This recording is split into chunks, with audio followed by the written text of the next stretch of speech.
Hi everyone, I'm going to start just quickly going back to some of the questions we had about theme and rime. And I looked at this text that I had in my bookshelf called Functional English Grammar, and it's by Graham Locke.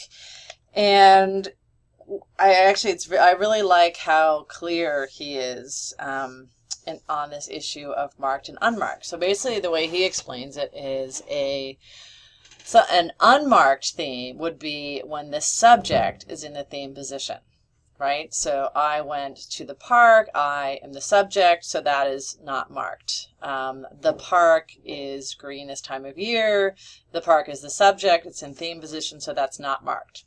So he says that anytime there is a theme that is other than the subject, so in the first position of the sentence, then that is marked.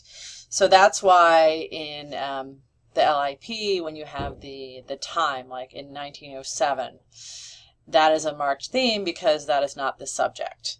So then, so I thought that was pretty good. And then it says here, to understand the possible motivations for selecting something other than the subject to begin a clause, that is, to understand why thematization occurs, it's necessary to look at the relationship between a clause and its context. So again, thinking this kind of, for me, goes to genre and why you would make certain decisions to put things other than the subject in theme position. So again, I thought that was kind of a pretty good way to look at that. And then he also talks about the issue of, is there kind of just one theme, or can you have a kind of a group of themes, like we were analyzing how you had interpersonal theme, you had your textual theme, you had experiential or topical theme. When does the theme end? He kind of says both things. He says in the beginning, he says, okay, well, the theme is just the first constituent, the first thing. But then later he says, no, you can have multiple themes kind of lined up. So this is remember, SFL is the theory of grammar, and so you're going to get you're going to get different interpretations of the same sort of thing, and that's okay. Okay, so but I really wanted to kind of clear up that issue of marked and unmarked and kind of make it broader and more clear. So that's what that is. Okay, so Module 7. You pretty much know what's going on here. This is the focus on joint construction. There are a lot of resources here, and I put all the handouts here as well, just for reference.